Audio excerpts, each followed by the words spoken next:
मुझे भी कुछ बताया नहीं, आप भी को बताएंगे, इसलिए मैं फिर अभिनंदन में इतना ही निवेदन करता हूँ। आप अपना परिचय देते हुए शुरू करेंगे।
सहनावतु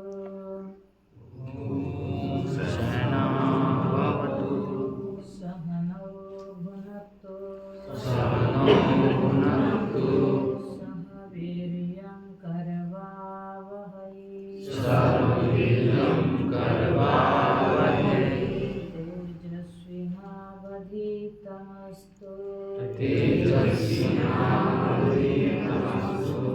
मा विद्विषावहै मा विद्विषावहै ॐ शान्तिः शान्तिः शान्तिः ॐ शान्तिः शान्तिः शान्तिः गुरुर्ब्रह्मा गुरुर्विष्णुः गुरुर्ब्रह्मा गुरुर्विष्णु गुरुर्देवो महेश्वरः गुरुर्देवो महेश्वरः गुरु साक्षात् परब्रह्म गुरु साक्षात् परं ब्रह्म तस्मै श्री गुरवे नमः तस्मै श्री गुरवे नमः तस्मै श्री गुरवे नमः तस्मै श्री गुरवे नमः ओम।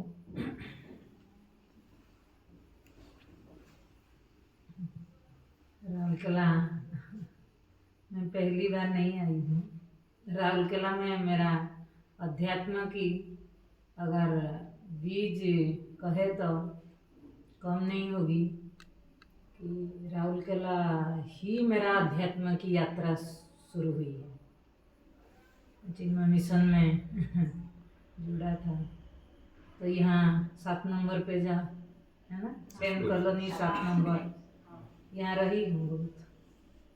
9th से मैंने राउरकेला आना जाना और ज़्यादा समय छुट्टी ही यहाँ ही बिताती थी। मैं अभी स्वामी जी को बोल रही थी, स्वामी जी बोले तू बताना सबको कि और जो वेदांत का बीज चिन्मय मिशन से मिला तो ज़्यादातर राउरकेला में हमारा ज़्यादा क्लासेस चलता था तब, और कोई भी जगह नहीं चलता था। तो यहाँ और हर जगह मैंने इसीलिए आज बिना बताए, स्वामी जी को भी पता नहीं था, बिना बताए पहुँच गई कि जगह तो मुझे पता है, तो इसीलिए कोई दिक्कत ही नहीं हुआ। स्वामी जी को सरप्राइज देना था तो इसलिए आया है। स्वामी जी का था दर्शन और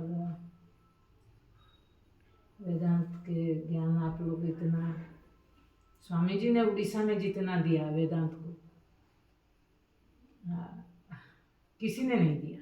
और हमारा उड़ीसा में, मैं तो कभी सोचा भी नहीं था कि उड़ीसा में भी वेदांत के प्रति इतना लोगों का रुचि, और जिस जिस जगह पर स्वामी जी ने जाकर के दिए, अभी मैं गई थी ना कोरापुट वगैरह, क्या जगह और इतना सरल सहज। एक चीज़ मैंने देखी कि हम लोग जब वेदांत श्रवण के लिए जाते हैं, पहला अधिकारी प्रकरण आता है कि अधिकारी बनने के लिए सबसे अगर निचोड़ करके अगर एक चीज देखा जाए तो उसका एक चीज है आपका अंतकरण का स्थिति सहज और सरल रूप से चीज को धारण कर सके, वो एक चीज। और उधर मैंने देखा बहुत ढेर सारे लोग कि उनके अंदर ये प्लेटफॉर्म पहले से तैयार है। उनका जो आधार ज्ञान को धारण, मैं वही सोचती थी, इतना कम पढ़े लिखे होने पर भी मैंने जब वहाँ क्लास ली देखा इतना सहज रूप से उनको पूछती थी आपको समझ आता है ये सब, तो उन लोगों ने समझते थे और जोड़ते थे। मैं पूछती थी फिर कि आपको बताना पड़ेगा, इसे मैं नहीं सुनाऊंगी, तो वो बताते थे, बोले कि माँ आपके भाषा में तो हम, मतलब हमारा भाषा में हम बताएंगे, बताते थे। तो मेरे को वही आश्चर्य हुआ कि स्वामी जी ने एक बीज इतना रख दिया कि लोगों ने उसको अपना जो सहज अंतकरण के कारण उन्होंने इस चीज को धारण करके रख पाया, जो शहर में ये चीज मुझे नहीं मिलता है। आप देखोगे हम लोग अपने आप को क्या मानते हैं, मैंने भुवनेश्वर देखा और दूसरा मैं बाहर तो ज्यादातर सिटी में रही हूँ, तो लोगों का कंप्लेन होता है कि हमें सुनते तो हैं लेकिन ये चीज हमारा जीवन में धारण नहीं होता है, सबका ही है। और कारण यही है कि हमारा जो धरातल वेश जैसे होना चाहिए, है ना, तभी उस चीज को हम धारण कर सकेंगे। धरातल ही नहीं है, पृष्ठभूमि हम बनाते नहीं है।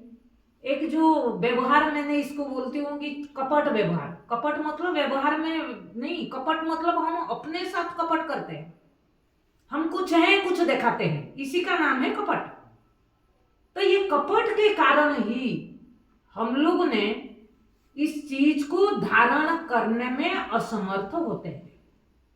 जो चीज मैंने वो देखा, मैंने कंपेयर करती थी, कारण क्या है, किस कारण से ये इस तरफ से धारण नहीं कर पा रहे और धारण कर पा रहे हैं। और हम लोग तो जब गुरुकुल गए ये चीज हमने सिखाया जाता था हमको कि अंतकरण, आप लोग भी सुनते होंगे, अंतकरण शुद्धि, अंतकरण निर्मल।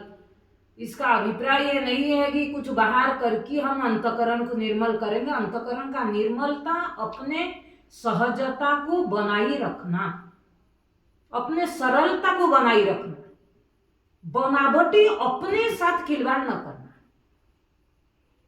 अरे ये चीज हम अपने पास, जिसके पास जितना सामर्थ्य है इस चीज का, उसको ज्ञान को धारण करने में देर नहीं लगता। हमारा देर का कारण इतना ही है और कुछ नहीं। नहीं तो सुनते हैं, इतना सालों से सुनते हैं, है ना। क्यों?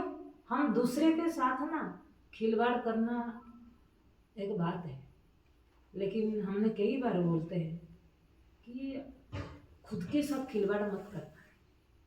लेकिन दुनिया क्या कर रहे हैं ना, खुद के साथ खिलवाड़ कर रहा है। खुद के साथ आप दूसरे को ठगो तो सही है, लेकिन खुद को हम रोज ठग रहे हैं। उसी के कारण श्रवण करने में धारण नहीं होता है। वो चीज मैंने देखा वहां कि उन लोग, मैंने ऑब्जर्व करती थी उन लोगों को, क्यों अपने साथ ठगते नहीं है। जो गलती करते हैं ना स्वीकार करते हैं। ठगना मतलब क्या, हम गलत करते हैं, गलत चलते हैं, लेकिन उसको क्या करते हैं, बस कभी स्वीकार नहीं करते हैं हमने गलत किया। आपने गलत किया तो बोल दिया जाए तो क्या बोले, नहीं हमने इस करना नहीं था लेकिन इसलिए किया। ये सब जो ऑप्शन रखते हैं, उसी के कारण हमारा जो अंतःकरण मलिनता क्या है, यही है। हमें क्या लगता है, वो तो बोलते हैं पूर्व कर्म वासना, ये वो तो ठीक है, शास्त्रीय भाषा है, लेकिन व्यवहारिक धरातल पर उस चीज को हमने कैसे देखे, आज क्या मलिन कर रहा है। पूर्व का तो ठीक है, लेकिन हमको तकलीफ कौन ज्यादा दे रहा है? आज का। इसीलिए ये वेदांत ज्ञान को पचाने में जितना जल्दी, जितना कम ये में, हैं, और या ज़्यादा देरी, उसी के लिए ये सब होता है। स्वामी जी ने मेरे को बोले कि तू बताना आज, मैंने कभी नहीं सुना, तू आज उनके सामने बताना कि तेरे बारे में मैं सुनूं। तो मैं बोली स्वामी जी क्या बोलूं? यही है अध्यात्म की छोटे से ये तो अपना कमाई सब लेकर के आते हैं, और वेदांत में चलना इतना सहज नहीं होता है। आप लोग भी अपना कमाई लेकर के आए हैं और चलते हैं, लेकिन हम चलते तो चल रहे हैं, लेकिन वो बीच बीच में नहीं होता है। टेस्टिंग करना है, पैरामीटर को चेक करना है। कमी है, हम पैरामीटर को चेक नहीं करते। मैंने इसीलिए हमेशा साधक लोग और भुवनेश्वर वाला को मैं बोल रही थी, रोजाना अपने पैरामीटर में अपने आप को जितना देखोगे उतना मलिनता क्या धोते जाएगी। ये धोना नहीं पड़ता है, देखना ही धोना है। और हमने जिस दिन ये रास्ता ठान लिया था, और स्थिति सभी के जीवन में आता है, ऐसे नहीं है कि किसी के जीवन में नहीं आता है, कि किसी किसी की खुशी खुशी माँ बाप किसी को खुशी से नहीं छोड़ देते हैं। और ये रास्ता पर पूर्व का ईश्वर का कृपा और पूर्व जन्म का कर्म, और कर्म के अनुसार आपके सामने जो प्लेटफॉर्म मिलता है, अगर उसी के अनुसार आप पुरुषार्थ नहीं करते हैं, कमी क्या है? प्रारब्ध और पुरुषार्थ दोनों का खेल चलता है जीवन में। कहीं हमारा पुरुषार्थ का कमी है, किसी के जीवन में प्रारब्ध से नहीं मिलता है। आपके जीवन में प्रारब्ध से मिला, हमारा जीवन में भी प्रारब्ध से मिला। फर्क क्या है? कोई पुरुषार्थ में कमी दिखाता है कि प्लेटफॉर्म मिली है लेकिन मैं न जाऊं, जैसे जाना चाहिए, जितना जाना चाहिए, जिस तरफ से जाना चाहिए वो मैं न जाऊं, वो मैं वर्ण न करूं, नहीं होगा ना। तो उस टाइम भी तो प्रतिबंध हमारा जीवन में भी आता था। हमारा परिवार में तो किसी का माँ बाप कभी खुशी खुशी नहीं छोड़ता है। ये अध्यात्म में रास्ता पर दूसरे को देखने में बड़ा आनंद आता है, अरे बहुत बड़े संत है, कितना तपस्या किए हो गए, अरे आपका बेटा को छोड़ोगे? नहीं बाबा, नहीं, हम नहीं छोड़ेंगे, है ना। कोई नहीं छोड़ता है। तो हमें भी ये रास्ता पर चलने के लिए पहले तो संघर्ष करना पड़ता है अपने घर से, है ना, अपने परिवार से ही लड़ना पड़ता है, और वहां से लड़ करके फिर वहां से निकलना, और बिना बताए बिना कुछ कहे। मैंने जब गुरुकुल गई, सबका मेरे कोर्स में जितना थे, राम क्लास से हमारे 2 लड़की गए थे, हम तीनों गए थे यहाँ से, उनके परिवार से छोड़ने गए थे, हमारा कोई नहीं गए थे। क्यों? पूरा विरोध। तो उस टाइम 2 ही चीज था, नौकरी भी आया था और ये भी था। तो किसी का माँ बाप नहीं बोलेगा कि नौकरी क्या कागज फाड़ करके आप गुरुकुल जाओ, और किसी उनको पता ना चले। ये वो लेटर, ज्वाइनिंग लेटर आया था ज्वाइन करने के लिए, और वो लेटर फाड़ करके चले जाए, किसी ने भी नहीं सोचा होगा। तो वो तो छोड़ने नहीं जाएंगे। और वो जिद्दी, वो संकल्प बहुत जरूरी है सबके जीवन में। आज कुछ भी हो, मैं बिल्कुल अनजान थी, थोड़ा बहुत आप क्या उस टाइम में आप एक यूथ हो, उसके लिए आप सुनते हैं, थोड़ा अध्यात्म में रुचि है, लेकिन इतना डीपली ये चीज को जानना उस समय तो कुछ नहीं था। हम इतना भी साधक नहीं जन्म हो करके कोई आए थे। हाँ, कोई पुरुषार्थ अंदर, वो जो प्रारब्ध अंदर बीज रूप में पड़ा होगा, जैसे जैसे आगे बढ़ते गया वैसे वैसे वर्ण क्या चीज है। अगर आपके जिज्ञासा के अनुकूल आपको आचार्य मिल जाए तो फिर तो वर्ण के अनुकूल, हमारा वर्ण में कमी, तो ज्ञान को प्राप्त करना कठिन होता है। तो इसीलिए हमने इसी राउरकेला से, मैंने स्वामी जी को बोल रही थी, स्वामी जी इसी राउरकेला मेरा अध्यात्म यात्रा का आरंभ भूमि है। यहाँ से शुरू की, यहाँ से चुप चुप छुट्टी में आ जाती थी, यहाँ रहती थी, यहाँ सुनती थी भगवत गीता, ज़्यादातर गीता के प्रति बहुत रुचि। फिर धीरे धीरे वेदांत में पता चला कि ये वेदांत है, वेदांत क्या है। फिर जैसे गुरुकुल गए और प्रभु कृपा से वो हमको भी मिल भी गया। वो तो ऐसे नहीं कि किसी का मन किए चले जाता था। जो लोग को चिन्मय मिशन के बारे में पता होगा तो इंटरव्यू होता था, जाना, फिर चुन की लेते थे। तो हिमालय में जाकर के स्वामी जी, अभी मुझे हिमालय का बात मैं बोली, स्वामी जी वहाँ ही तो मैंने रही 4 साल वहाँ गुरुकुल में रह के अध्ययन करना पड़ा। तो लेकिन उसमें ये जो ज्ञान है ना, इतना गहरा है, पढ़ देने से नहीं होता है। गुरुकुल में क्या होता है, हमको एक प्रक्रिया सिखा देते हैं कि इस चीज को कैसे समझना है, और उसको याद करने के लिए नहीं, जो मनन प्रक्रिया वेदांत में सबसे जो बड़ी है। हम तो श्रवण करते हैं लेकिन मनन में कमी होता है। और अभी हमारा विवेक चूड़ामणि चल रहा है, विवेक चूड़ामणि ने इतना स्पष्ट दिया कि बिना विवेक से कभी भी आपका आत्मानुभूति होना संभव नहीं है। इसलिए विवेक पहले जाने। हम लोग को कई बार सोच लेते हैं कि विवेक मतलब सुना और उसको याद करना है ना। शब्द, हमने शब्द सुन लिया, हमने विचार नहीं किया, जो स्वामी जी अपने विचार दिया उसी को याद कर लिया, मेरे को कुछ मेहनत नहीं करना। लेकिन गुरुकुल निवास के बाद पता चला विवेक मतलब क्या होता है, विचार कैसे किया जाता है, वो चीज सीखने मिला।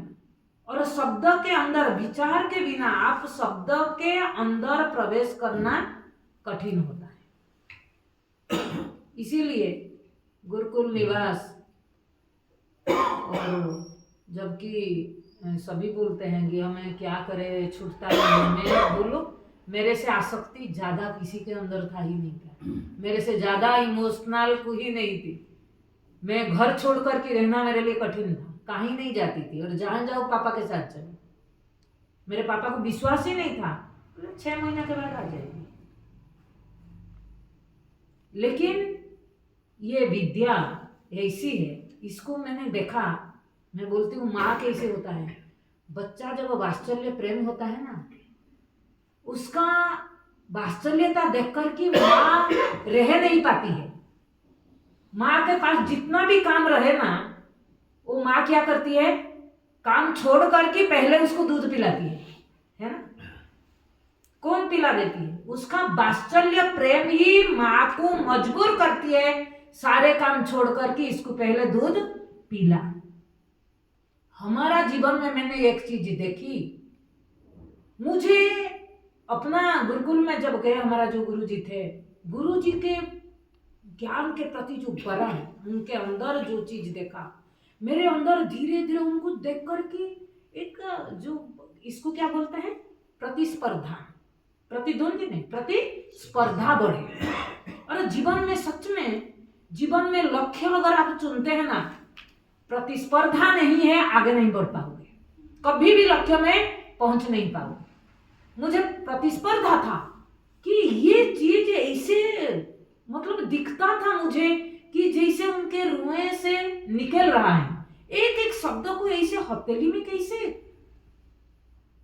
खोल सकते हैं, जैसे हाथ में। तो वो होता था, और उनका सेवा करने का मौका मिला तो देखती थी कितना वो बैठी रहते थे, कितना मनन करते थे। वो चीज देखते देखते जीवन में वर्ण इतना बढ़ गया। तो उस समय फिर जाने के बाद हम तो 3-4 साल तक तो किसी से मिलना नहीं, अध्ययन के समय पर किसी से मिलना नहीं। 6 महीना तक रोना धोना, 3 महीना तक रोना धोना जितना था हो गया, सब खत्म हो गया, आसक्ति जो भी था। फिर जैसे जैसे ज्ञान में हम प्रवेश करते हैं, मैंने वो जो वात्सल्य प्रेम बोली ना, जितना वो माँ के प्रति हमारा वरण हो गया, ये माँ से वरण ऑटोमेटिक ही छूटते गया। हम सोचते हैं हम इधर छोड़ेंगे उधर जाएंगे, नहीं होगा। हमारा वरण करो वो ऑटोमेटिक ही छोड़ा देगी। हम लोग सोचते हैं आसक्ति का अभिप्राय है छोड़ना, ना, आसक्ति का अभिप्राय है छूट जाना, कि छूट जाए। लेकिन ये छूटे कैसे? जब आप इससे महत्व वो चीज लग जाए कि इससे भी महत्व वो माँ है ना। मैंने कई बार बोलती हूँ हमारा पास 5 माँ है, और ये जो माँ है ना श्रुति माता, हमारा इसको बोलते हैं, वेदांत को क्या बोलते हैं? श्रुति माता माँ है। एक बार किसी ने वरण किया तो हमारा वात्सल्य प्रेम में ना इतना पिघल जाती है कि अपने हर शब्द में अपने जीवन में देखती हूँ। मैंने कभी सोचा अरे ये तो मैंने कभी नहीं सोचा था, ये कैसे निकला, कब, मतलब ऐसे अपने आप खुल जाती है। मैंने कभी पढ़ना मुझे आरंभ में ठीक था, अभी मैं पढ़ती भी नहीं हूँ, बैठो अपने आप खोलते जाता है। तो वो वरण मैंने देखा कि वरण जैसे हमारा होता है वैसे ही वो ऑटोमेटिक हमारा सामने खोल जाती है। तो इसीलिए जब हमको इतना सुंदर मौका मिली है ना, और ये ज्ञान को प्राप्त करने के लिए केवल हम लोग सोचते हैं कि कोई स्थान विशेष होने से जाकर के ये ज्ञान को हम धारण कर सकते हैं। ये ज्ञान के लिए ना स्थान विशेष का महत्व नहीं है। हमने देखा उसी स्थान पर हिमालय में जाकर के हमारा साथ कितना ब्रह्मचारी नहीं थे, हम अकेले थोड़ी थे, बहुत थे, लेकिन सबके पास तो वही गुरु एक है, लेकिन सब तो समान रूप में ज्ञान को धारण नहीं करते हैं ना। कमी कहाँ है? हमारा वरण में कमी है। इसीलिए ज्ञान या गुरु दोनों में कमी नहीं होता है, कमी हमारा वरण में, स्थान में कमी नहीं होता है। वही तो हिमालय स्थान है, लेकिन सब समान रूप में नहीं होता है। इसीलिए ज्ञान के लिए स्थान का महत्व नहीं, ज्ञान के लिए वरण का महत्व। हमारा जो अधिकारी होने में जो वरण है, वरण में एक चीज है निष्कपट जीवन, कि खुद के साथ खिलवाड़ न करना, खुद जैसे हैं। अब देखो जितना भी हमारा उपनिषद में गुरु शिष्य का संबंध आता है, उस संबंध में क्या होता है कि शिष्य अपने जो भी वो गलत हो बोलता है कि मेरे को ऐसे दिखाई देता है, हम बोलने के लिए ही चकते हैं, स्वामी जी क्या सोचेंगे, क्या बोलेंगे, अरे मुझे बोलेंगे इसको कुछ नहीं आता है। मतलब क्या? अभिमान के प्रति हम इतना सजाग है ना, इसको क्या कहेंगे? अभिमान के प्रति हम इतना सावधान है कि अभिमान के ऊपर कोई आंच ना आसे, कोई कुछ बोले ना। यही कमी हमारा कपटता है, यही कमी हमें आगे बढ़ने नहीं देता है। अब खुद देखना, ये बात को खुद बैठो और देखो। ये देखने के लिए आपको अकेले बैठना पड़ेगा, चुपचाप बैठो और सोचो कि मेरे अंदर क्यों नहीं आता है। और ये बात आपका नहीं, हम भी जब गुरुकुल गए ना, मैंने जब गई मैं बोली मेरे को प्रश्न नहीं आता है, क्यों? अरे मैं इतना ना समझो, अपने आप से बोलूं तो गुरुजी क्या सोचेंगे, सामने वाला इतना लोगों के सामने कैसे बोलूं, ये आरंभ में आता है सबके जीवन में। लेकिन ना, अपने लक्ष्य की ओर जब देखते हैं, मैं किस लिए आई हूं, ये रास्ता किस लिए चुनी हूं, अगर सही मार्गदर्शक मिले और फिर रास्ता से मैं अपने अभिमान को कुछ ठोकर लगे, उसको ध्यान में रखते हुए रास्ता से च्युत हो जाओ, वो तो गलत होगा।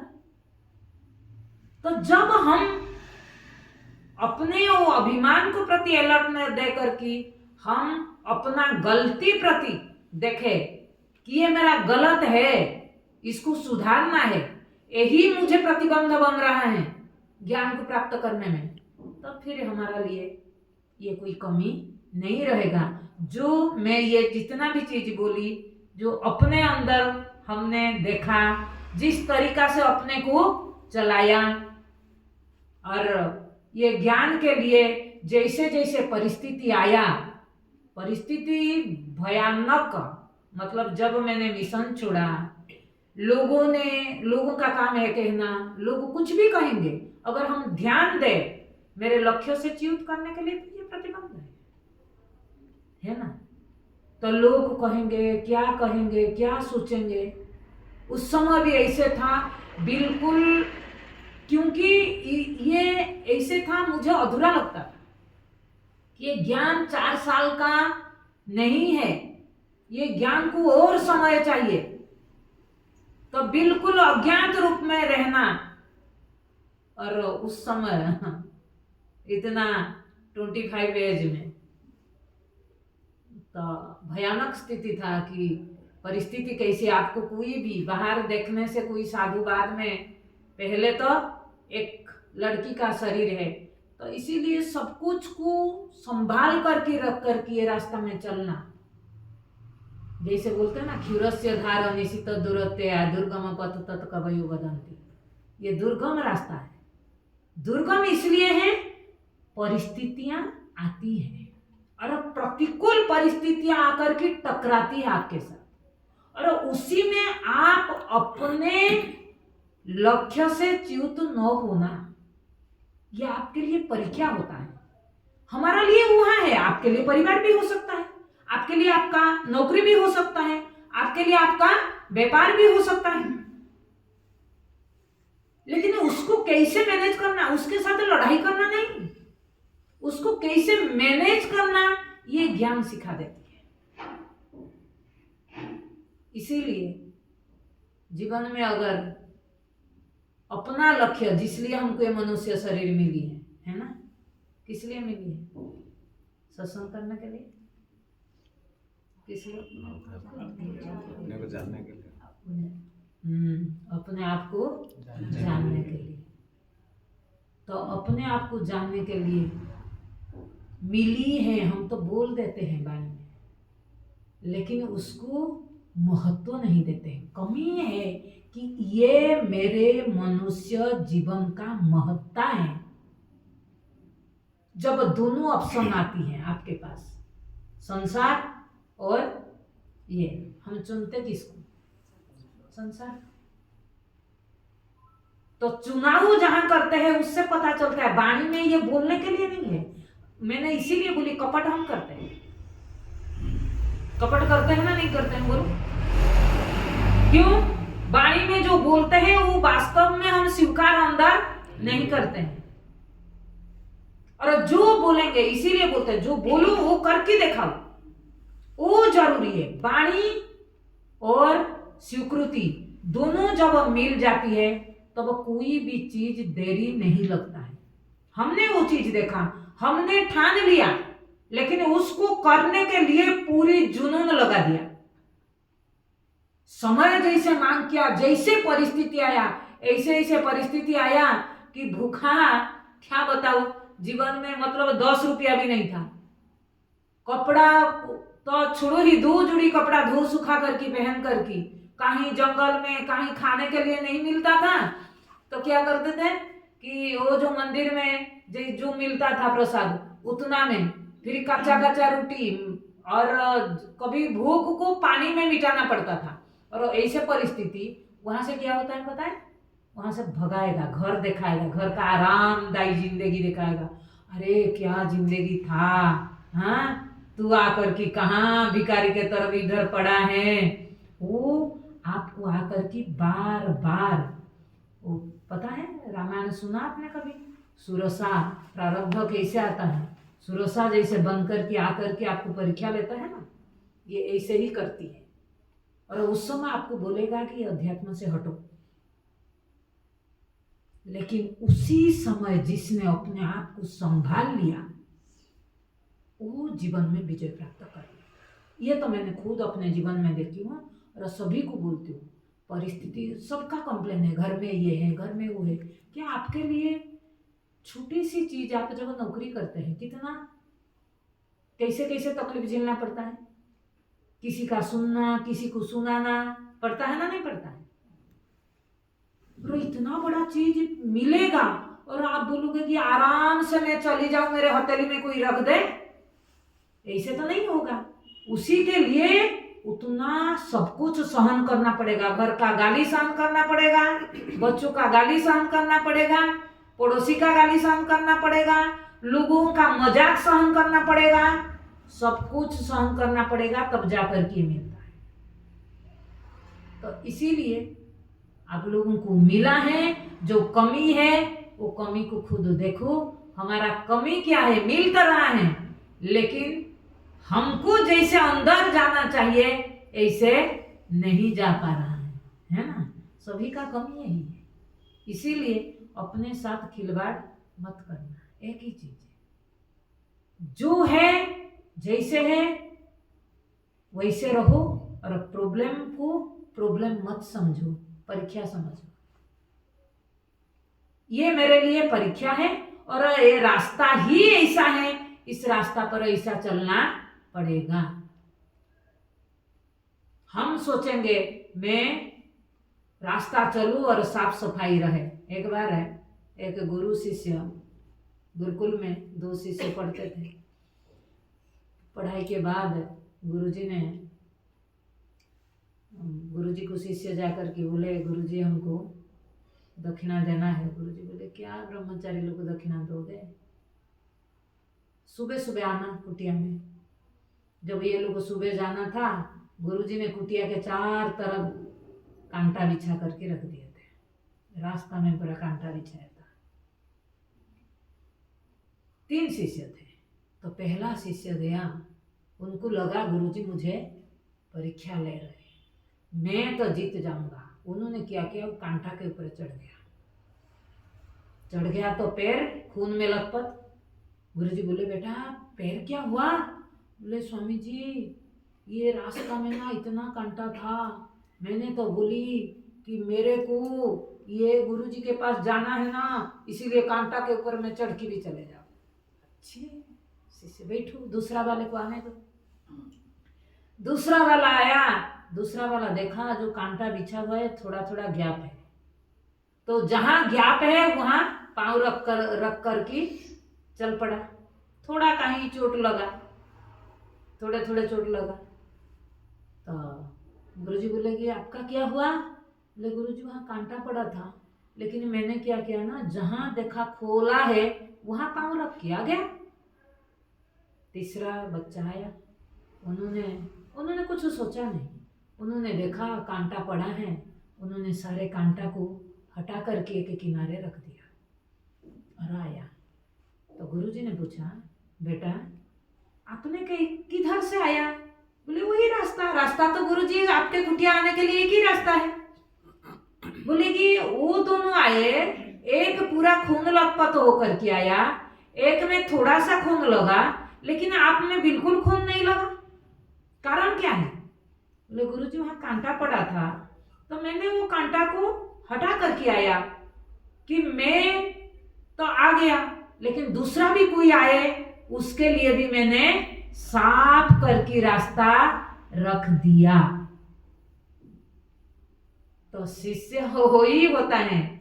ज्ञान, ये आत्मज्ञान ऐसे विद्या है, वो जब आत्मज्ञान जिसने धारण करता है ना, वो अकेले के लिए नहीं है। वो जब अपना तो लाभ होता है, उसके साथ साथ उसके इर्द गिर्द जो रहते हैं ना, उसका लाभ होता है। लेकिन उपासना, कर्म किसी इर्द गिर्द को लाभ नहीं दे सकता है। और कर्म करोगे, कितना भी सुंदर कर्म करो, लेकिन कर्म तो आपको चोट पहुंचाएगा, खून निकलेगा। कोई भी ऐसे कर्म नहीं जो कर्म आप कहोगे कि वो कर्म मुझे चोट न पहुंचाए, है ना। उपासना ऐसे कोई नहीं कि आप बोलोगे कि कितना सावधान, इतना सावधान में चलो, चलते हुए भी चोट लग जाती है। लेकिन वो सावधानी क्या है? खुद के लिए।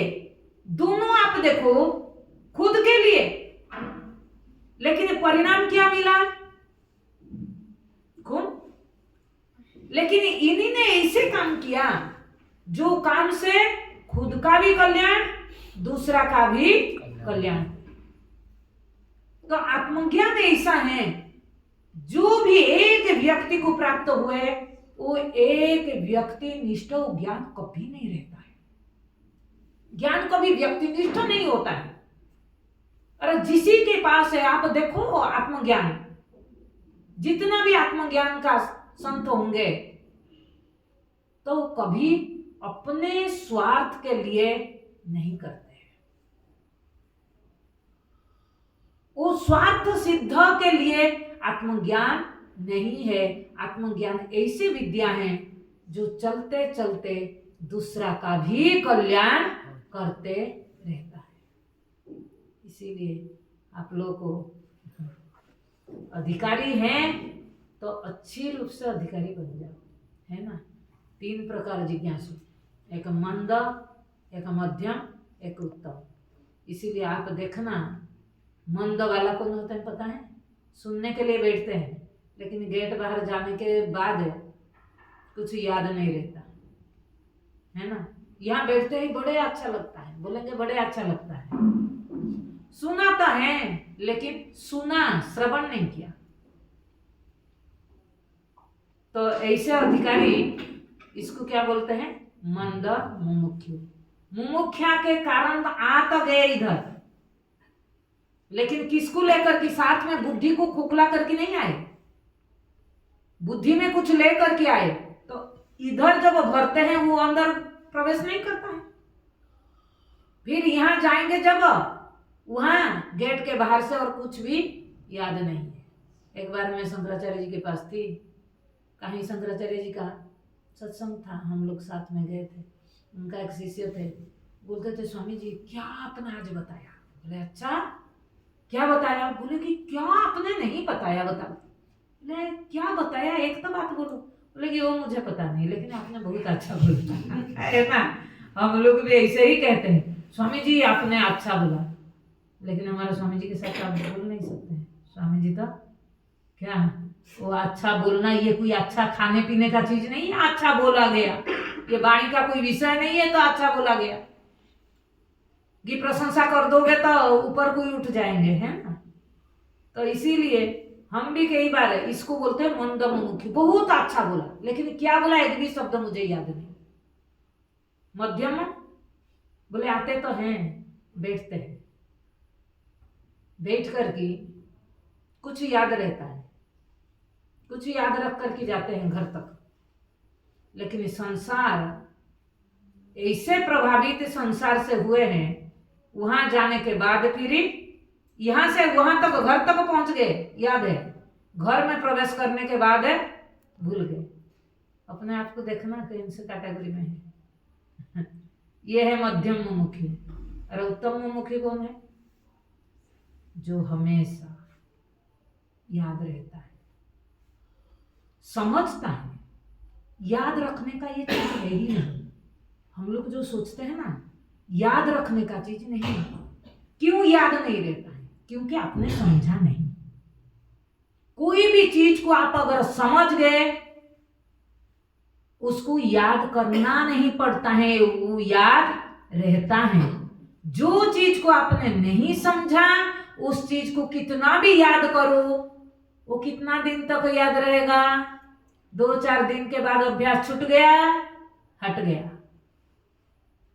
और रोज रोज ये ऐसा चीज नहीं है आत्मज्ञान जिसको रोज याद करना पड़े। दूसरा याद किसको किया जाए? जो अपने से भिन्न हो। जो चीज अपने से भिन्न हो उसको आप याद करोगे, और जो अपने से भिन्न ही नहीं है, अपने ही हो, अपने आप को आपको याद करना पड़ता है। फिर आप कैसे बोलते हैं हमको याद नहीं रहता है, याद नहीं रहता है? क्यों याद नहीं रहता है? आज तक हमने सुनने के बाद भी सोच रहे हैं ब्रह्म और कहीं है, मैं नहीं हूं।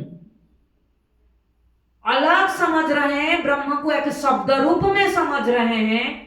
इसीलिए हमें याद रखने में भी याद नहीं रहता है।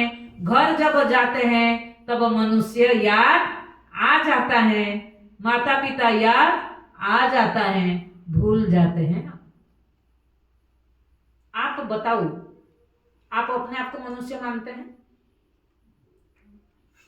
मानते हैं? बिल्कुल। आपको याद करना पड़ता है मनुष्य मनुष्य। अरे मैं थोड़ी काम करते करते भूल गया मैं मनुष्य ना पशु, कभी बोलते हैं? नहीं है ना? याद करते हैं? नहीं करते हैं ना? तो आप ब्रह्म हो, इसको कैसे सोचते हैं कि मैं याद करूं? जब मनुष्य की मान्यता है, जबकि मान्यता है, और ब्रह्मता कोई मान्यता नहीं है, ये मेरा समझ है।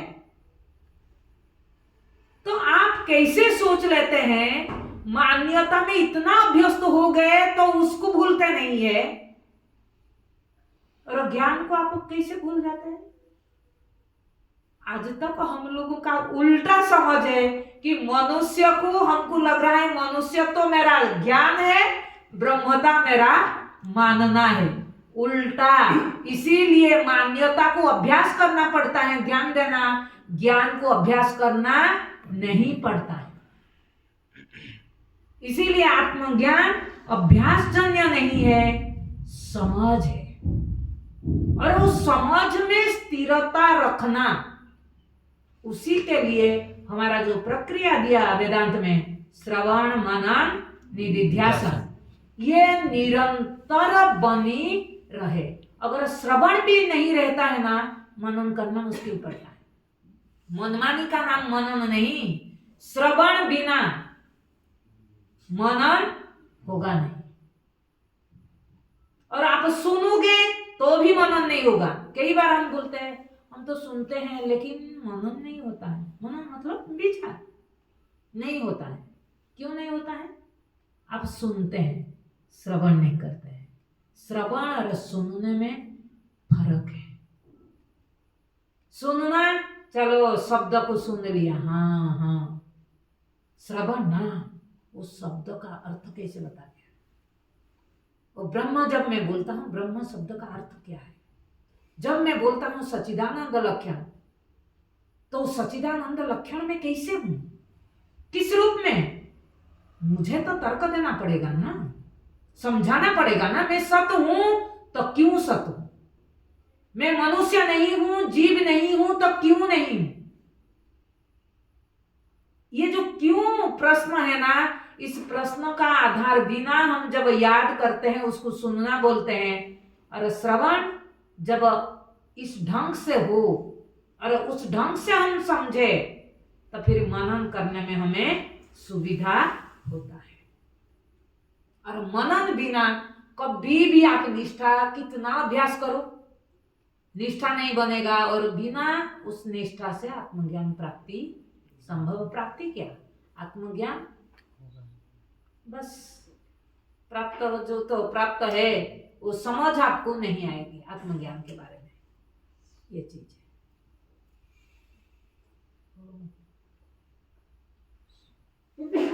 स्वामी जी अष्टोत्तर गीता आरंभ करें।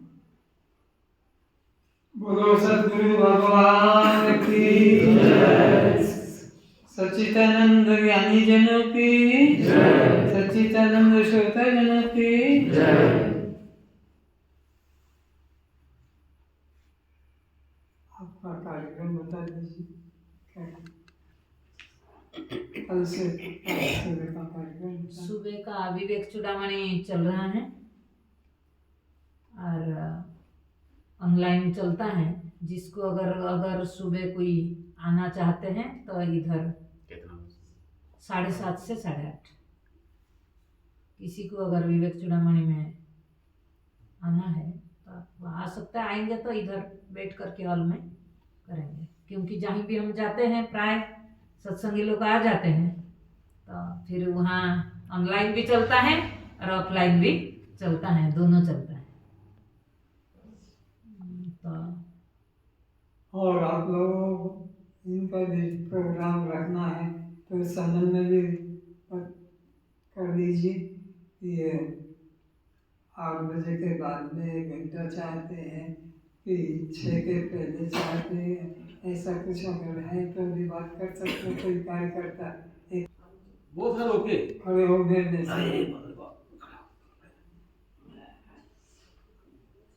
आप उत्तर सुबह का जो है, सुबह का जो प्रोग्राम है 7:30 से 8:30 ठीक है, वो चलेगा।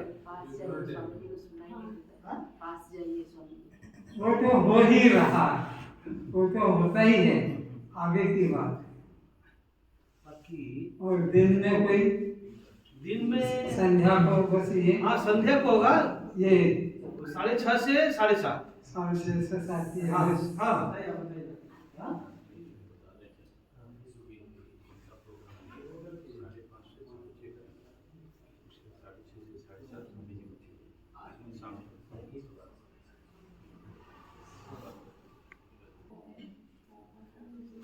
पुरुष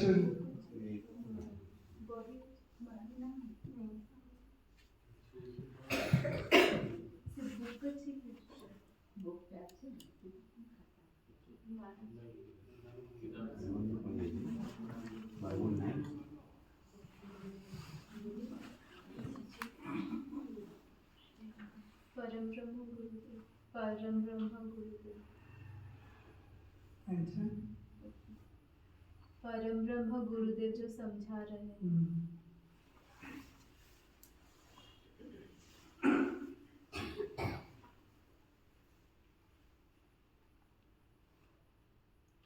परम ब्रह्म गुरुदेव जो समझा रहे हैं। परम ब्रह्म गुरुदेव जो समझा रहे हैं, वो निश्चय भुलाना महामूढ़ता है। वो निश्चय भुलाना महामूढ़ता है। वो निश्चय भुलाना आत्महत्या है। वो निश्चय भुलाना आत्महत्या है। परम ब्रह्म गुरुदेव जो समझा रहे हैं। परम ब्रह्म गुरुदेव समझा रहे हैं, फिर ना समझना आत्महत्या है। फिर न समझना आत्महत्या है।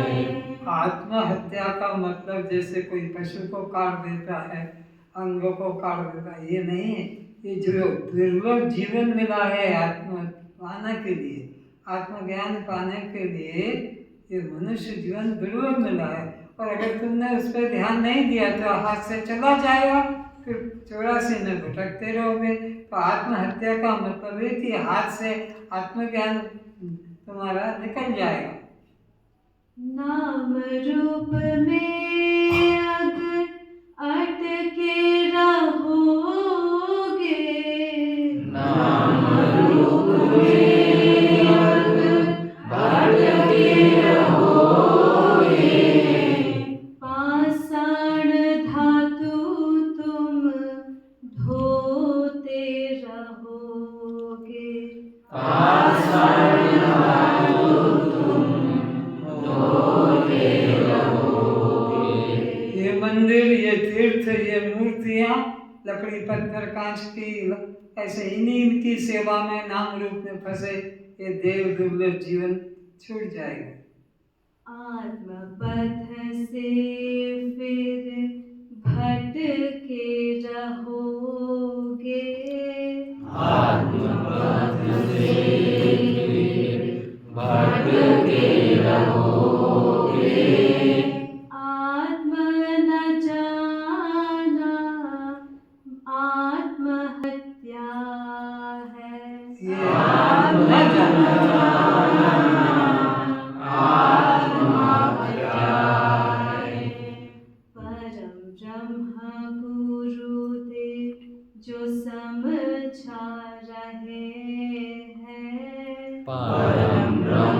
गुरुदेव समझाए वो निश्चय भुलाना आत्महत्या है। वो निश्चय भुलाना आत्महत्या है। धर्म कर्म का जाल बुनते रहोगे। धर्म कर्म का जाल बुनते रहोगे। यज्ञ कर रहे हैं, तप कर रहे हैं, तीर्थ कर रहे हैं, ध्यान कर रहे हैं, समाधि लगा के बैठ गए श्वास को रोक कर, ये धर्म कर्म का जाल बुनते रहोगे। लेकिन क्या होगा, स्वर्ग वैकुंठ तक भी जाके फिर नीचे आना ही पड़ेगा। चढ़ चढ़ नीचे गिरते रहोगे। चढ़ चढ़ नीचे गिरते रहोगे। आत्मज्ञान बिना मुक्ति नहीं है। आत्मज्ञान बिना मुक्ति नहीं है। मुक्ति न पाना आत्महत्या है। मुक्ति न पाना आत्महत्या है। मुक्ति का मतलब कोई स्थान नहीं है। न मोक्षो न सकृष्ट न पातले न भूतले अज्ञान भय ग्रंथि नाशो मोक्षिति स्मृतिया। ये देह भाव हट जाए और आत्मभाव जग जाए, यही मुक्ति है। लेकिन अगर आत्मज्ञान में रुचि नहीं की तो चढ़ चढ़ के 84 में फिर भटकते रहोगे। परम ब्रह्म गुरुदेव जो समझा रहे हैं। परम ब्रह्म गुरुदेव जो समझा रहे हैं। वो निश्चय भुलाना आत्महत्या है। वो निश्चय भुलाना आत्महत्या है। स्वयं शास्त्र पढ़ कर भेद लखोगे। स्वयं शास्त्र पढ़ कर भेद लखोगे। इसलिए कठोपनिषद में कहा है शास्त्रीय तत्वम अन्यम, ये जंगल है बड़ा, इसमें घुसोगे निकल नहीं पाओगे। इसलिए शास्त्रों को किसी गुरु के माध्यम से श्रवण करोगे तभी कल्याण होगा, नहीं तो शास्त्रीय तत्वम महारण्यम कारणम। आवागमन से न छूट सकोगे। आवागमन से न छूट सकोगे। कहते हैं जो जन गुरु बिना मुक्ति। कहते हैं जो जन गुरु बिना मुक्ति। उनका समझना आत्महत्या है। उनका समझना आत्महत्या है। परम ब्रह्म गुरुदेव जो समझा रहे हैं। परम ब्रह्म गुरुदेव जो समझा रहे हैं। वो निश्चय भुलाना आत्महत्या है। वो निश्चय भुलाना आत्महत्या है। जीव ब्रह्म में जो भेद लखत है। जीव ब्रह्म में जो भेद लखत है। भय उनका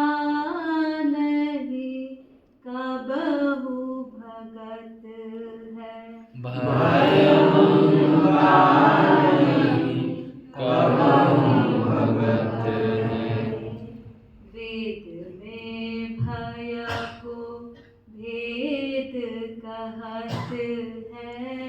वेद में भय को भेद कहत है।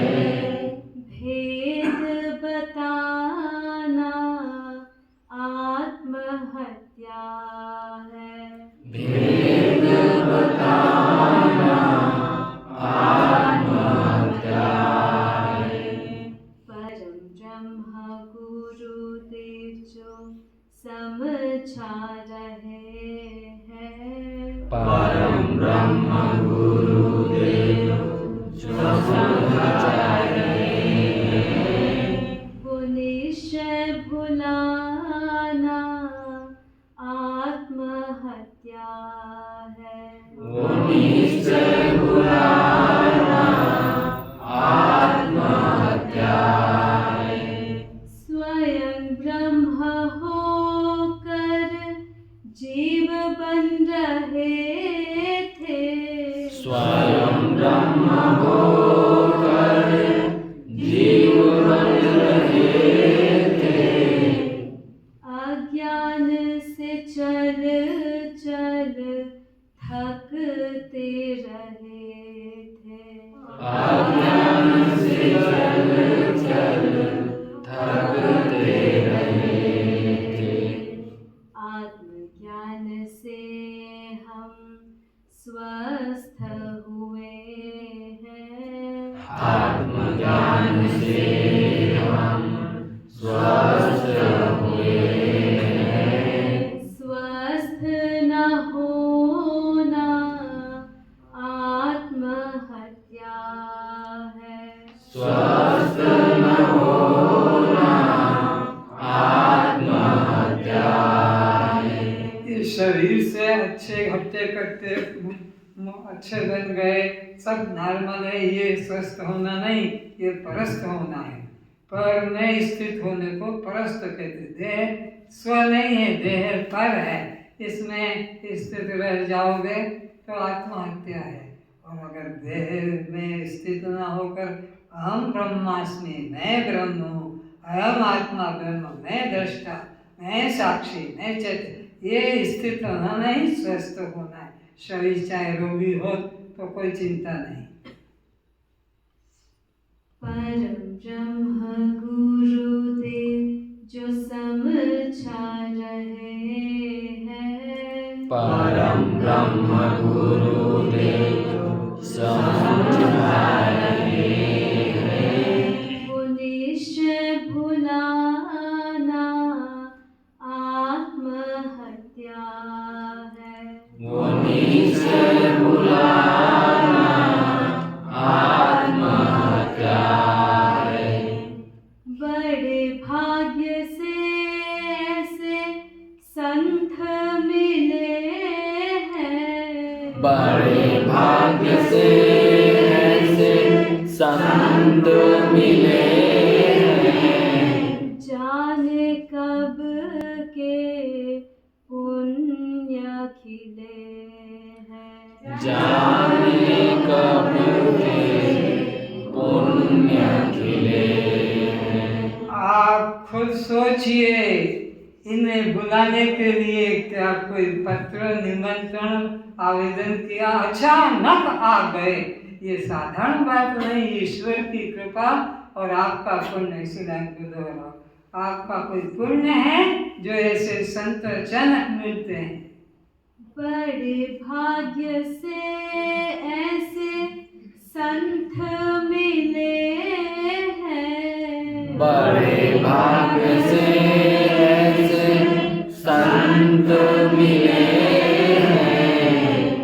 जाने कब के पुण्य खिले हैं। जाने कब से पुण्य खिले हैं। पाकर इन्हें हम तो धन्य बने हैं। पाकर इन्हें धन्य बने हैं। संत न पाना